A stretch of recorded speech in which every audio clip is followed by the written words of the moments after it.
তোমরা কি কখনো 1 মিনিটে লোটে মাছ বানিয়েছো? হ্যাঁ, আমি আজকে তোমাদের 1 মিনিটে লোটে মাছ বানাবো।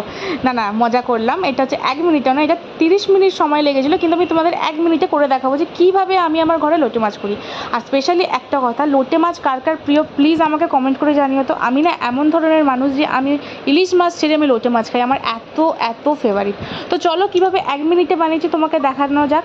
তো প্রথমে দেখো, সর্ষের তেল গরম করে তাতে পেঁয়াজ টমেটো ভালো করে ভেজে আদা রসুনের কুচি দিয়ে, তারপরে নর্মাল আমরা ঘরে যে মশলা ইউজ করি, লঙ্কা গুঁড়ো ধনে গুঁড়ো জিরে গুঁড়ো নুন কিছুটা কাশ্মীরি লঙ্কার গুঁড়ো, তা ভালো করে কষি। আর এখানে না আমি একটা ট্রিক্স ব্যবহার করি, সেটা তোমরাও করতে পারো। এখানে মশলা কষানোর পরে আমি না হালকা ধনেপাতা দিয়ে দিই, যেটা ধনেপাতা লাস্টে দিতে হয়, বাট আমি মশলা কষানোর সময় একটু দিই, যাতে ফ্লেভারটা না খুব ভালো আসে। ধনেপাতার ফ্লেভারটাই এমন একটা। তো এখানে আমি 500 লোটে মাছ ব্যবহার করেছিলাম। তো এখানে দেখো লোটে মাছটা ভালো করে মশলার সাথে কষি, একদম অল্প হিটে এটা রান্না করতে হবে।